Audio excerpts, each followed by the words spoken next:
కర్ణాటక రాష్ట్రంలో కేంద్ర మంత్రి కుమారస్వామిని చూసి CM Chandrababu, deputy CM Pawan Kalyan సిగ్గుపడాలన్నారు మాజీ ఎమ్మెల్యే భూమన కరుణాకర్ రెడ్డి. కర్ణాటక మామిడి రైతులకు కేంద్ర ప్రభుత్వం ₹17.50 మద్దతు ధర తీసుకొచ్చారు అని, ఏపీ మామిడి రైతులను ఆదుకోవడంలో బాబు, పవన్ విఫలమయ్యారు అని మండిపడ్డారు. సరైన మద్దతు ధర లేక రైతుల తోటల్లోనే మామిడి పంటను వదిలేస్తూ ఉన్నారని, కేంద్రంతో ఒప్పించలేని కూటమి ప్రభుత్వం లక్షల మంది మామిడి రైతుల జీవితాలతో ఆటలాడుతోందని ఆగ్రహం వ్యక్తం చేశారు భూమన కరుణాకర్ రెడ్డి.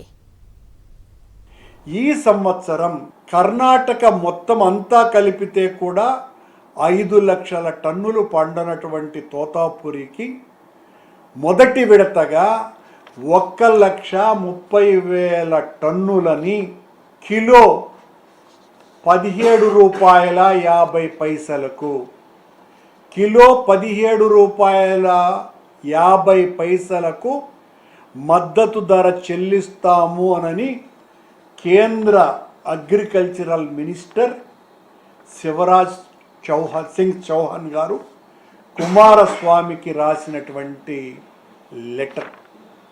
సిగ్గుపడాలా.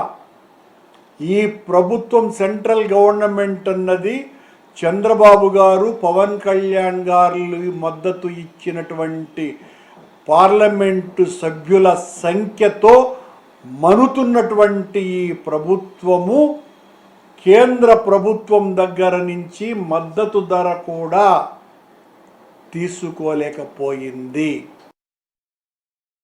మరిన్ని అప్డేట్స్ కోసం ఛానల్ ను సబ్స్క్రైబ్ చేయండి. నోటిఫికేషన్స్ కోసం బెల్ ఐకాన్ పై క్లిక్ చేయండి.